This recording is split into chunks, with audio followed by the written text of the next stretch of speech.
This is SSN. Story Studio Network. Welcome to the Fatigue Fixer podcast. Ever wonder why it feels like the entire sisterhood is just so darn exhausted? We're diving deep into everything from those sneaky physical culprits, think iron levels playing hide and seek or a moody thyroid, to the mental weights of always being on and that sneaky urge to please everyone. And let's not forget society's oh-so-high bar that we're tirelessly trying to reach. I'm Dr. Sarah Vedbonkar, your guide on this energy-finding mission. As a naturopathic doctor with over a decade of experience, I've been piecing together the fatigue puzzle, asking why so many incredible women around me, including my patients, often feel like they're running on empty. So pull up a chair or perhaps pop in your headphones and head out for a walk. Together we'll uncover those hidden, surprising, and sometimes even downright unexpected reasons behind that lingering tiredness. Ready to recharge those batteries? All right, deep breath. Let's jump into today's insightful episode.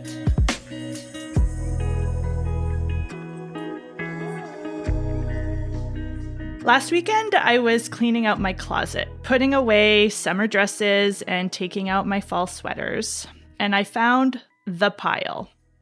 You know, the one full of clothes that don't fit you, but that you keep around just in case. One day you might fit into them again. And in that pile for me are two pairs of very expensive, very nice designer jeans. A few years ago, I decided I was finally going to splurge and buy myself some nice jeans. I had been literally wearing $20 Costco jeans for years. And so I was ready to buy something nice. And so I bought them. And literally within probably 18 months or 2 years, they did not fit me anymore. Maybe you've been there too recently. So in that moment, as I saw those jeans in that pile, I was faced with a decision. Do I go on a diet to try to fit back into these beautiful, expensive jeans? Or do I just go out and buy new pants? Now, I've done a lot of work over the years on accepting and even growing to love my body. So for me, it was a fairly easy decision: buy new pants. But I've noticed the opposite to be true in so many of the women that I see in my clinical practice. They don't want to buy new pants. They want to fit back into the ones they already have. And they often have this expectation that their body should stay the same even as they're going through their menopause transition. So that's what we're exploring today in the one where your jeans don't fit anymore.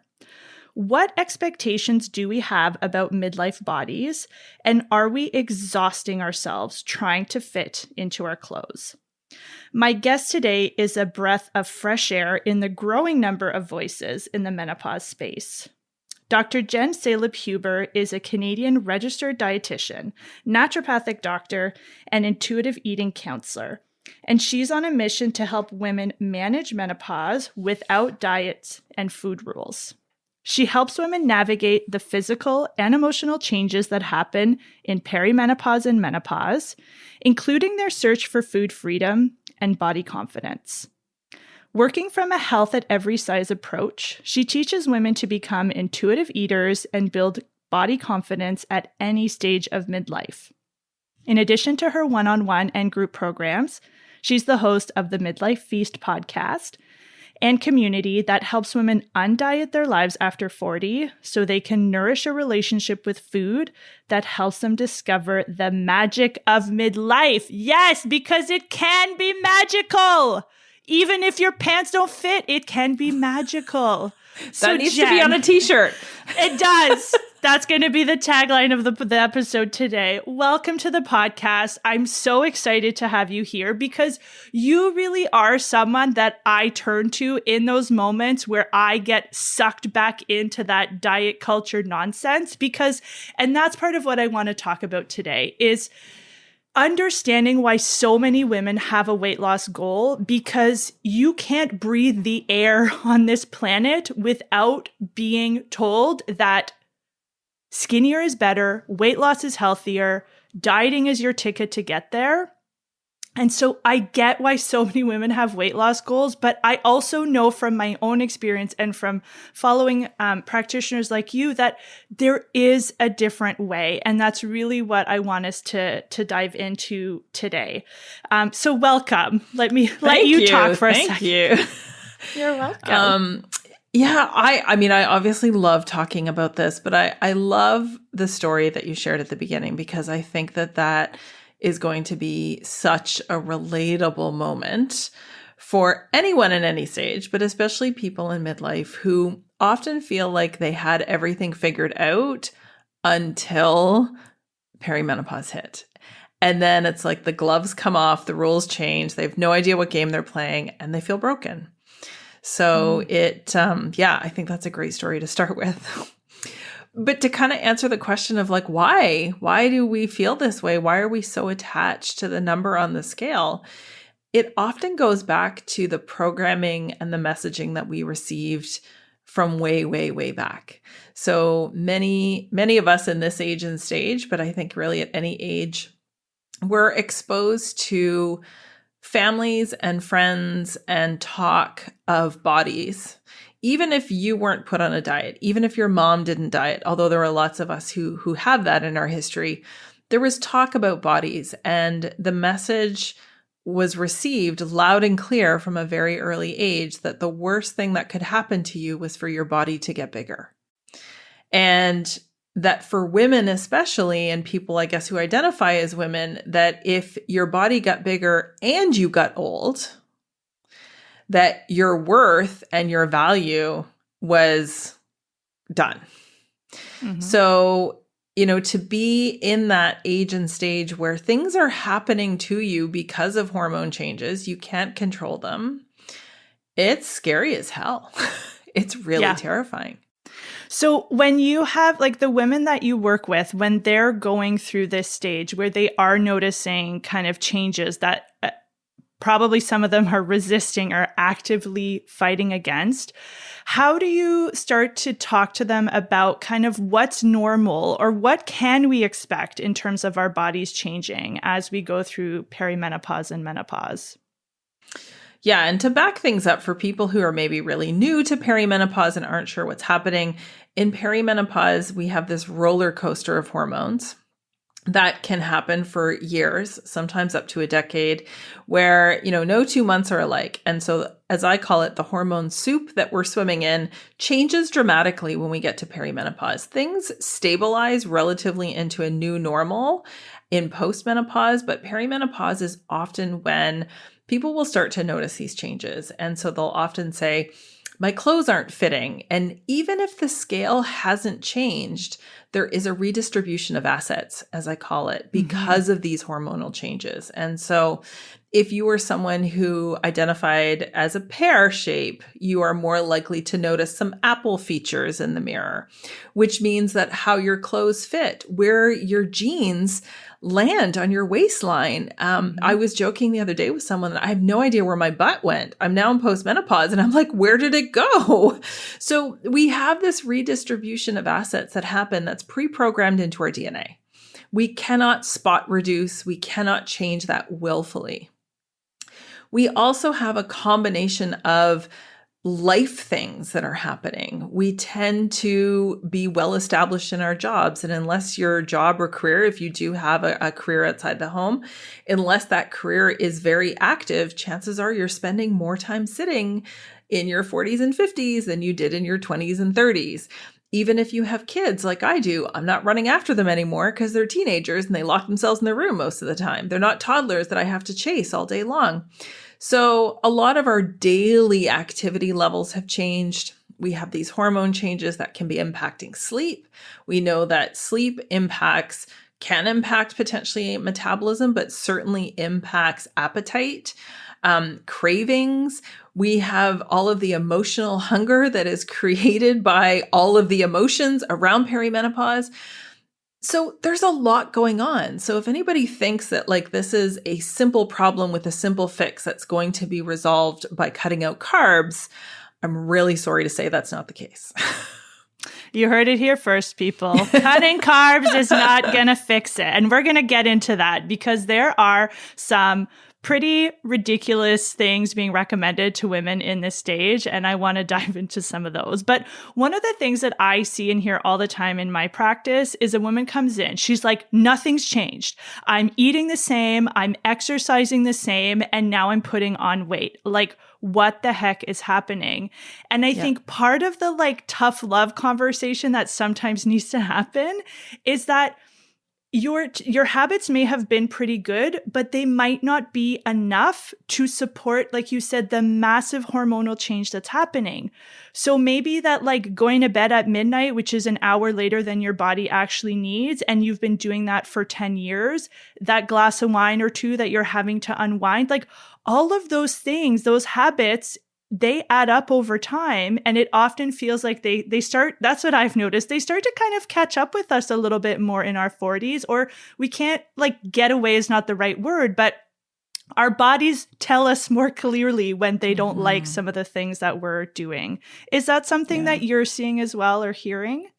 Yeah, I mean, that also needs to be on a t-shirt, because I think every conversation I have with people starts with, I'm not doing anything differently. If anything, I'm doing more of the things I should be doing, and it's still not working.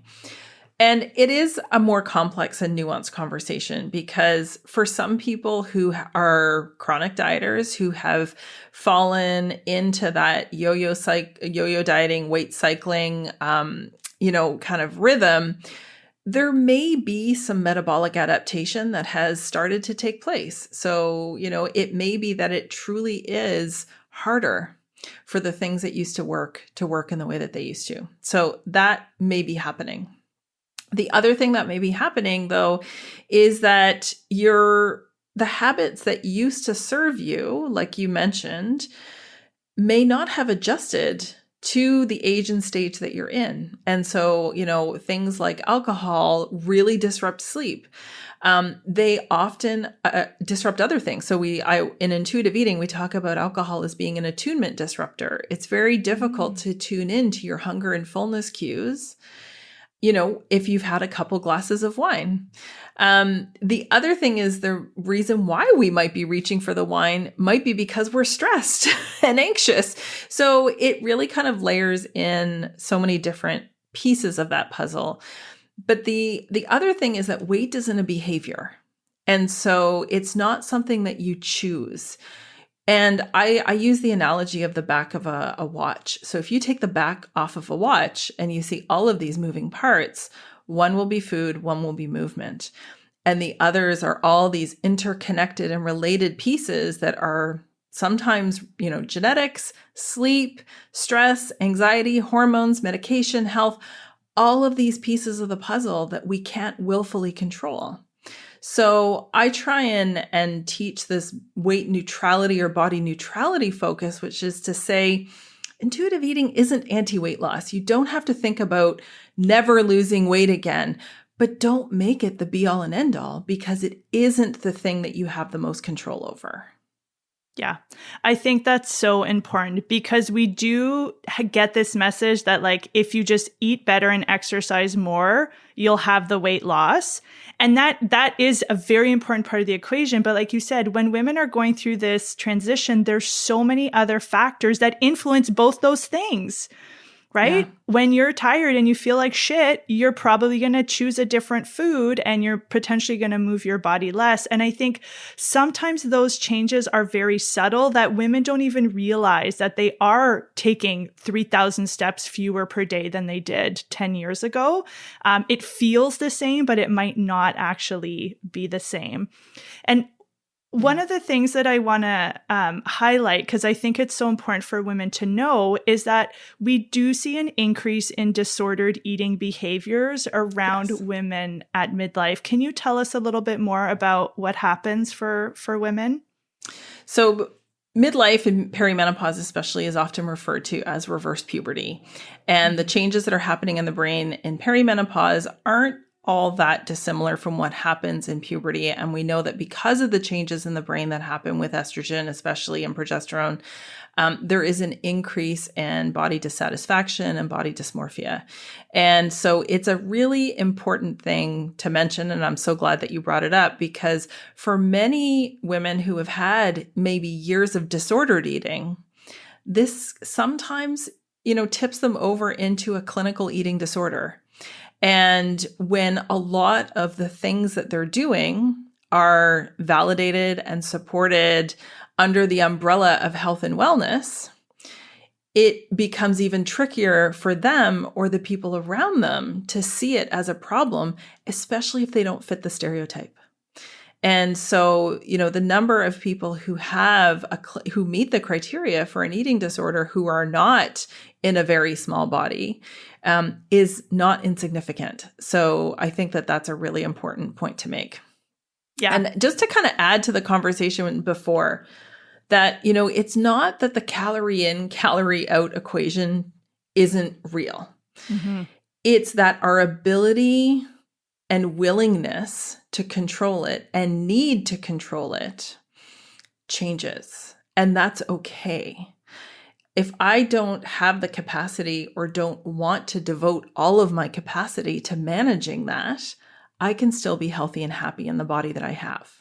I don't have to be a number or a size. And that is kind of the take-home message that I try and get people to focus on, is that how you feel in your body is going to matter 1,000 times more than whether or not you can fit in the jeans. Even if at the moment it feels like the jeans are the most important thing. They're not, because once you get them out of the house, you don't think about them anymore because you're living in your body. Yeah. And also when you're wearing pants that actually fit you, you're not reminded of having something digging into your stomach and being uncomfortable. Yeah, exactly. Wearing clothes that fit you seems like such like a simple and obvious thing, but it's actually very empowering to be like, no, I'm actually just going to dress the body I have instead of letting my clothes police me and remind me every single day that I am not the size that I was when I bought these pants.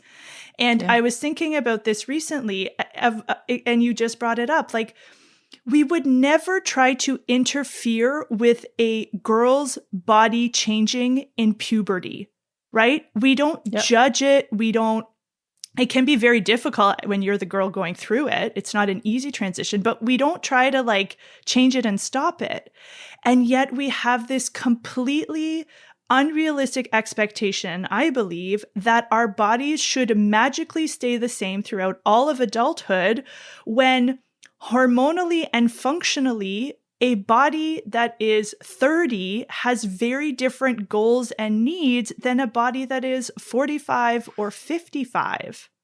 Yeah. And I would like to say that it is hopefully more true now that we don't try and correct the process of a body changing at puberty. But the entry point into dieting and diet culture for girls has historically been around the normal body changes that happen at puberty. So our body fat percentage has to dramatically increase, sometimes double, in order to achieve and maintain menstruation. And it is often that rapid change in a 9, 10, 11-year-old body that had prompted or prompts that entry into diet culture. I could write and fill a book with stories with people who went to their first Weight Watchers meeting when they were 11. So we normalize those changes now. And yeah, it seems crazy to think about trying to stop that. But for many people, that was their first moment of body shame, was puberty. Yeah. I remember specifically the first time I was aware of my body, I was in grade 5. And for some reason, they were doing these ID cards. This was the 80s. I don't know if they were worried we're going to get abducted. I don't know what the heck was going on. But I specifically remember they weighed us and they measured us. And I remember I weighed 97 pounds and I remember feeling ashamed. I was in grade 5. Wow. So I already knew, I had already learned somewhere, somehow, that higher weight is bad news when you're a girl. So yes, this stuff does start early. And I think part of what we internalize and part of what we learn so early is that our ticket to thinness and our ticket to weight is control. I have to control my food. I have to control how much and what I eat. I need to do the exercise. And what I've seen is that the more I tried to control my food, the more out of control I felt around food. And this is something I try to explain to patients, that the more you restrict and control, the more you're actually causing binging, overeating, and feelings of being out of control. And I think when we feel out of control around food, most people's tendency is to go back to the restriction and the controlling, and it fuels this constant like back and forth.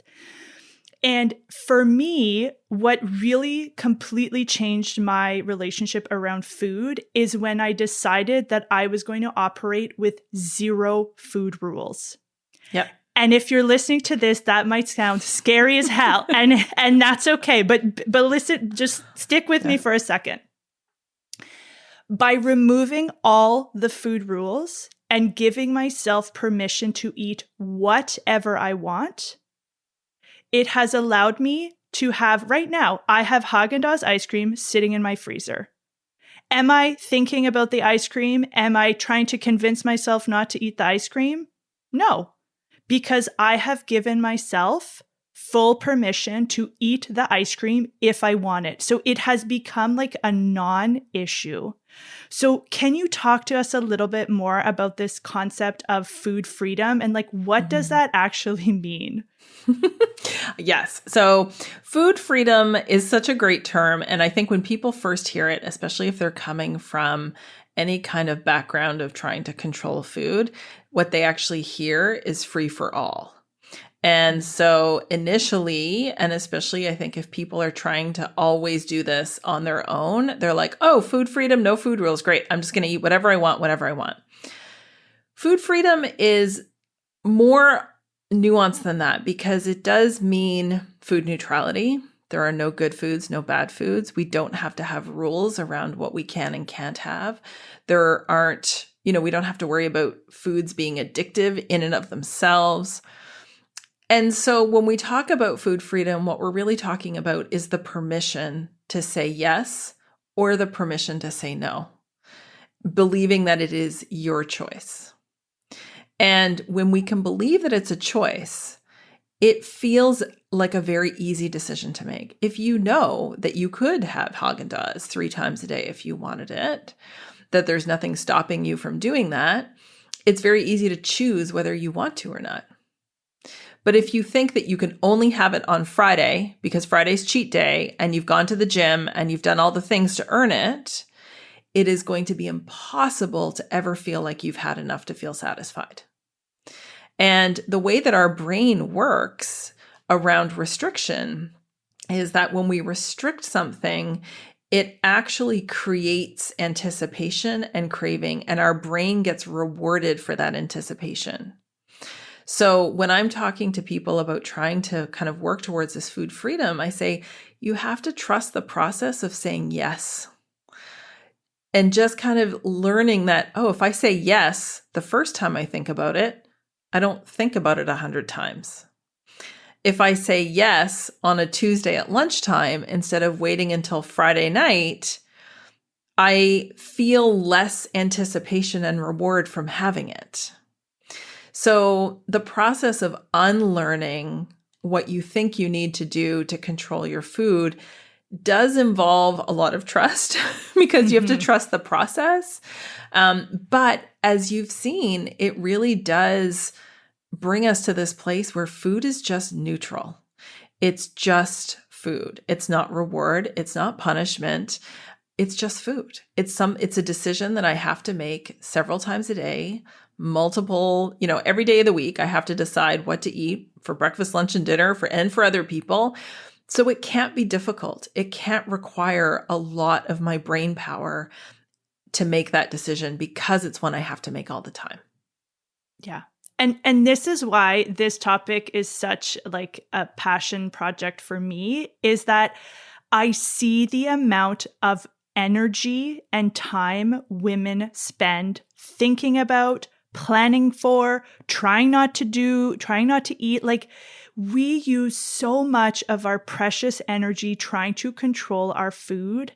And I can only dream of what would be possible for us if we released that energy.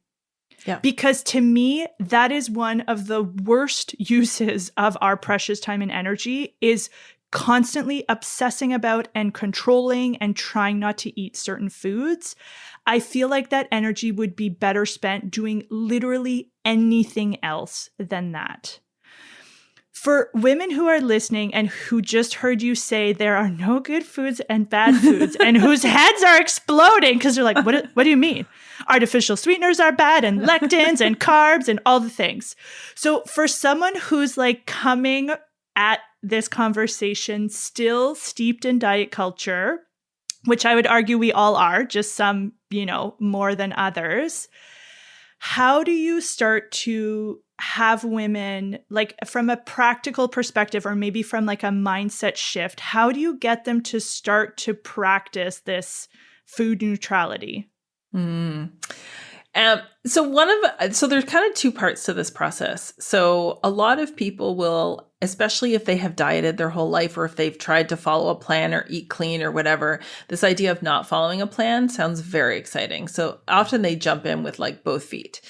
But there's a difference between not dieting and intuitive eating. And so when we start to think about the undieting process, we have to figure out like, where did these beliefs come from? Where were the seeds planted that you had to control food? And where have those messages been reinforced? Are they being reinforced in healthcare conversations? Are they being reinforced in your friends and your family around you?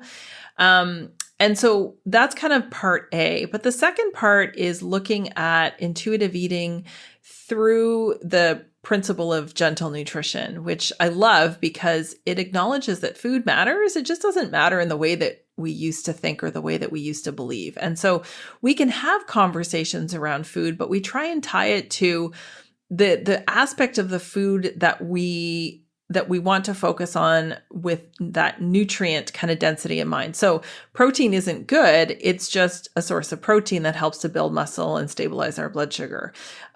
Sugar isn't bad, but if we only ate sugar, we would probably feel like a steaming pile of garbage. But in and of itself, it's not going to cause harm. And so, or like vegetables aren't good for us. They're, great sources of fiber and antioxidants. And so when we start to attach less morality to the food and focus more on the nutrients in the food, but again, without that attachment to morality, it becomes so much easier to just say, oh, okay, one of my nutrition goals is to try and build and maintain muscle in midlife. Great. What are the sources of protein that I can include? But you don't have to exclude things. So we talk about adding in and nutrition by addition as really that fundamental concept of how to stay out of the diet mentality. So that's kind of usually how we start, is permission, but also trying to think about gentle nutrition. I love that. And that's how I try to approach this conversation is, what do we want to add back in? Like, what do we want to prioritize as opposed to a diet being defined by what's absent or what's missing from it? There are so one of the good things that's happened over the last couple of years is that there's been a spotlight finally put on women in midlife, women going through perimenopause and menopause. And I think it's fantastic. However, it also means that there's been an explosion in people giving advice, specifically nutrition advice, to women going through this stage. And some of it is harmful, in my opinion. What are some of the trends that you're seeing or some of the recommendations that you see women try to follow that you're like really shaking your head at, that you feel are not ideal for this age and stage? I don't know how much time we have, Sarah. Well, I mean, carbs always top the list because I feel like it has been the longest standing one that, that carbs are problematic in and of themselves, that they cause us to gain weight, that they cause diabetes, that they cause all of these things. But there really isn't any good evidence to support that. And when we look at especially long-term studies, observational studies, looking at populations of people who live the longest and the healthiest, guess what's in their diet? Carbs. Yep. And yes, there definitely is a little bit more of an association with whole grain carbohydrates, probably because of the fiber component. But again, we're talking like 45, 55% of total dietary intake coming from carbohydrates being associated with better health. Like when I tell people that, they're like, "Oh, but wait a minute. Why have I never heard about this?" Yeah. Because it's just so easy, I think, for well-intended, even healthcare professionals to say, "Oh, cut your carbs." But when we cut carbs, we're cutting satisfaction. We're cutting joy. We're cutting our brain and red blood cells' preferred fuel source. And we're cutting fiber. Like we're cutting out all of these things that actually add to our health. So anybody who's worried about carbs, just let that go. Yes. Just let that go. If you take one thing from today, it's like let go of the carb fear. Yeah. It's the carb fear, the carb phobia, the hate on carbs. I mean, every culture in the world has bread and carbohydrates, right? Like we thrive when we include them as part of a balanced plate. The other one is kind of the very trendy personalized nutrition. And so whether it is using like continuous glucose monitors to like measure your blood sugar 24 hours a day, or looking to see what gut microbes are living in your gut, or any of like the fancy calculators that try and like tell you exactly what you should have. We don't have any science to support that. Like we have like small studies, we have, conclusions that have been generalized in ways that shouldn't be. And we really don't have any good data to say that that helps people to be healthier. And so regardless of your relationship with food, which I think it obviously would harm, it's a false prophet. And so, data is not information if it isn't actually true. Right. It's just a shiny squirrel. And yes, we're all like drawn to the light when something and shiny is new is out there. But it's not really going to help that much. I saw something the other day that was a great comparison. It's like MyFitnessPal didn't make everyone healthy either. Right. So like this is like the new variation of that. And so people who feel like they need to spend hundreds of dollars on a medical device that has not been studied or approved for the use that it is being sold for can save their money. But the third one is probably around fasting. So I try and talk people out of fasting all the time because I joke, and maybe I shouldn't joke about it, but that I almost need to run like a fasting rehab. Yes, you do. Because people who try it, even like innocently. So there's lots of people who've said, I tried it because I'm not a breakfast person anyway. So I felt like it was going to be easy for me to just have my coffee and go about my day.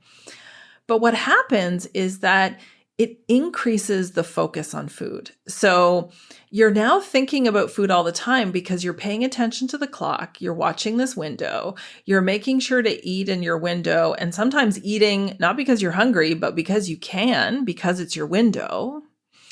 And a lot of people end up developing binge-like behaviors as a result of trying to tightly control their eating window. And the evidence that we have is that fasting isn't special. It's not any shinier than any other way of controlling calories.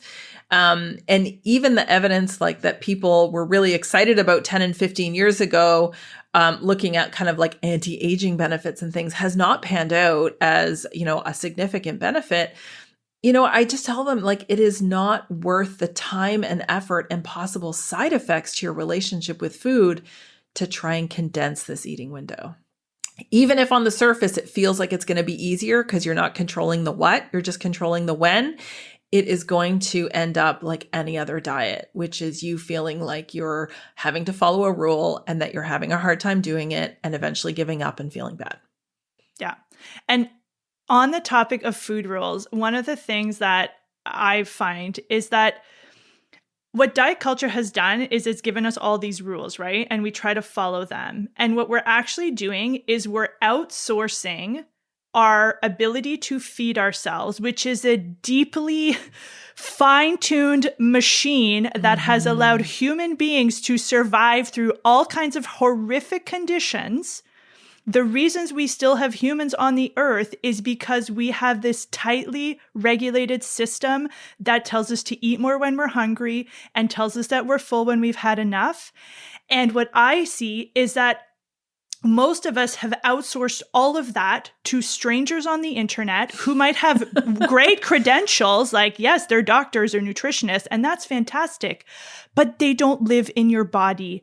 They don't live in your life. They're not there when you had a shitty sleep and your kid's throwing a tantrum. They're not there for any of that. Yeah.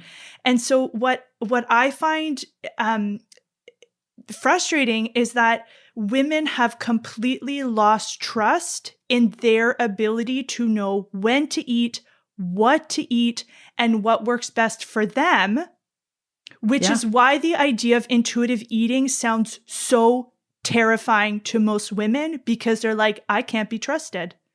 Yep. If I eat whatever I want, I'm going to eat cookies and burgers and pizza. How is that healthy?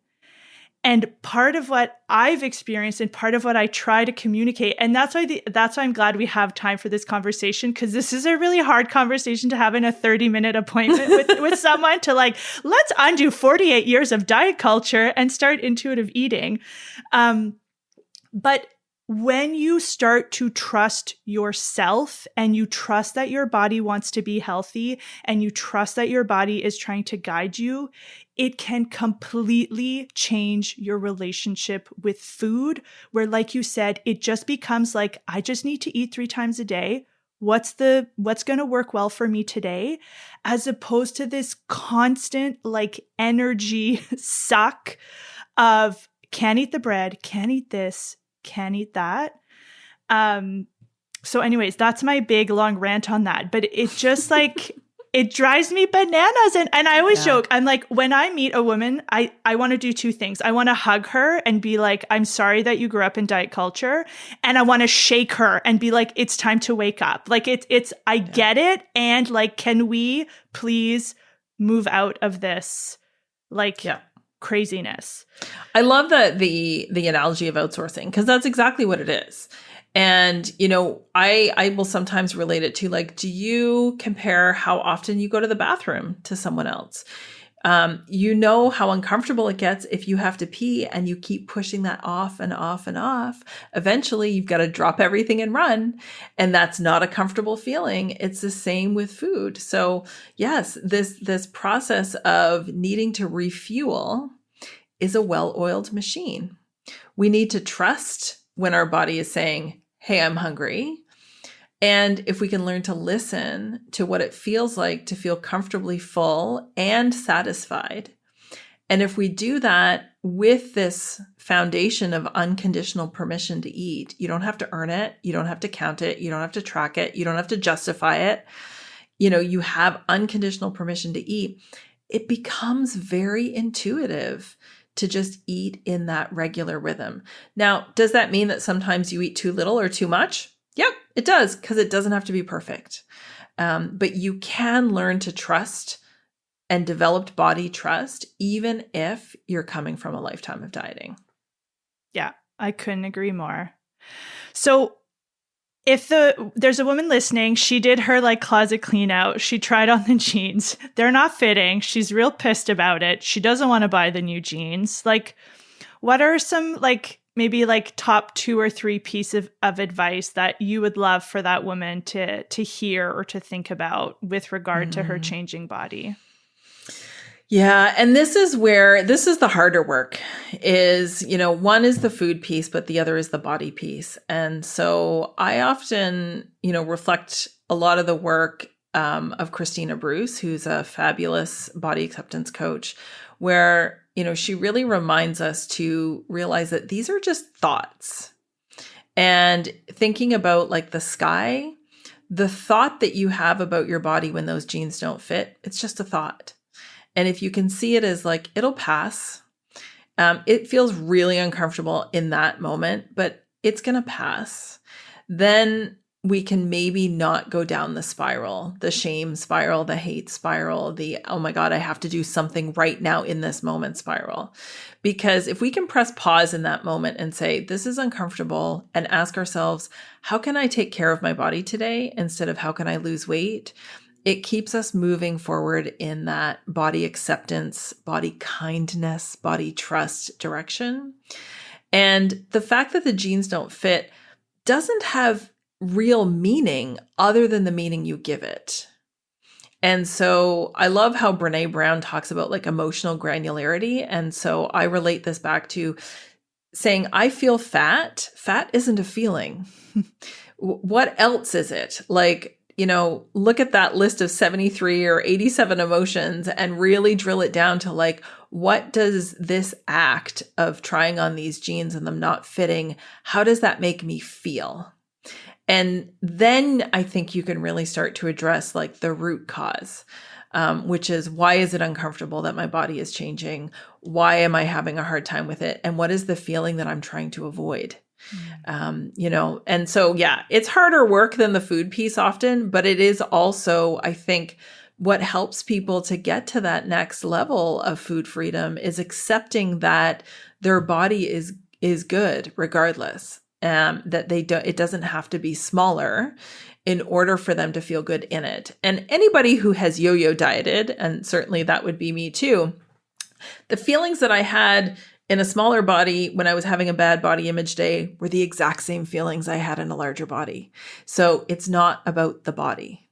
It's the feelings, it's the pattern, it's the series of events that happen when you go down a trapdoor, when you find yourself caught unawares, whether it's a picture, a reflection, trying on clothes. And so understanding how that process is happening and why is probably how I would do it.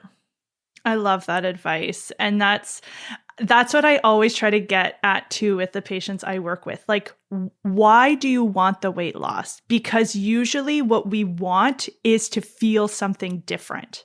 Mm-hmm. Either, like you said, to avoid something that we don't want to feel, or to feel something that feels good. And when you can figure out what those things are, you don't have to wait for the weight. You can detach it from the body. If what you want to feel is confident and energized, what can you do today to help you feel confident and energized? Why are we waiting for some like magical body change that may or may not happen, that also probably won't even give you what you're actually looking for? So I love that advice, right? So much of it is driven by mindset, because that really is such a big part of what, like, babies are not born hating their bodies. Babies are not born thinking skinnier is better. These are all things we've learned. And if we've learned them, it also means we can unlearn them. And that's why I think the work that you're doing is so important, because you really are such a powerful voice in this space where you're reminding women that their body is not the most interesting thing about them, and that they can love and support and accept their bodies no matter the shape, the size, or the weight, and that they can develop this like healthier relationship with food and their body. And I think like that's a gift I would love every woman to give herself as she goes through this transition, because the thought of like you being in your 80s and 90s and still worrying about this, again, to me, is such a waste of our precious life. Yeah. It's a waste of our precious energy. And so I really hope that if you're listening today, that you are, walking away with maybe a different appreciation for what happens to bodies in this age and stage, that, like Jen said, you are not broken. It's just your body is prepping for a different stage of life. And that means that it's going to prioritize different things. It's not going to look and feel the same as it did when it was primed for baby making. Jenn, I want to thank you so much for your time and your wisdom. You please go and follow Jenn. She's on Instagram at menopause.nutritionist. Any last words that you want to leave our listeners with today? I just love reminding people that menopause is just the end of your period. It's not the end of you. And there is so much, I'm on the postmenopausal side now, and I wouldn't go back for anything. There is a freedom to this age and stage that I wish for everyone. So Thank you. Yeah, I had a patient yesterday. She's like, menopause was a huge gift, right? What a beautiful way to like think about this stage. And again, I think it can be that if we approach it in a different way. So thank you for tuning in today, everybody. I hope you enjoyed this episode. And yes, let's really work on accepting our bodies as they change, because they're going to change. Because I think the opposite to that is, like I've said so many times, wasting our precious time and energy trying to shrink ourselves and make us smaller. And while we have our heads down, like staring at the scale or worrying about our waist size, we're missing out. We're missing out on our life. Yeah. We're missing out on our family. We're missing out on being in pictures with our kids because we don't want to be seen in a photograph. We're erasing ourselves in more than one way.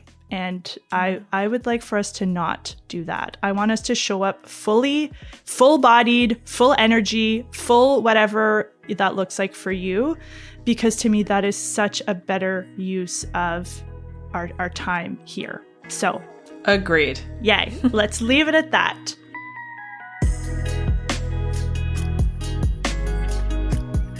Thanks for spending your precious time with me today. Remember, it takes a village or a podcast community to really make a dent in this fatigue epidemic. If today's episode resonated with you, do me a favor. Share it with a friend or two, and if you have a second, drop us that shiny 5-star review. It means so much to me. Are you eager to solve your own personal energy puzzle? Hop on over to fatiguefixer.ca/quiz and check out my fatigue fingerprint quiz. Let's pinpoint what's standing between you and feeling your best. A big thank you to Jenn Hudson and Drew Gardner over at Story Studio Network for bringing these conversations to life. And hey, just so you know, I've got your back. Your fatigue, it's super real, and it's definitely not just all in your mind. I see you and I believe you. Every 2 weeks, we'll keep these heart-to-hearts going, learning together and cheering each other on. Because between you and me, accepting perpetual exhaustion as the norm, that's not going to fly around here. See you back here in 2 weeks. Bye!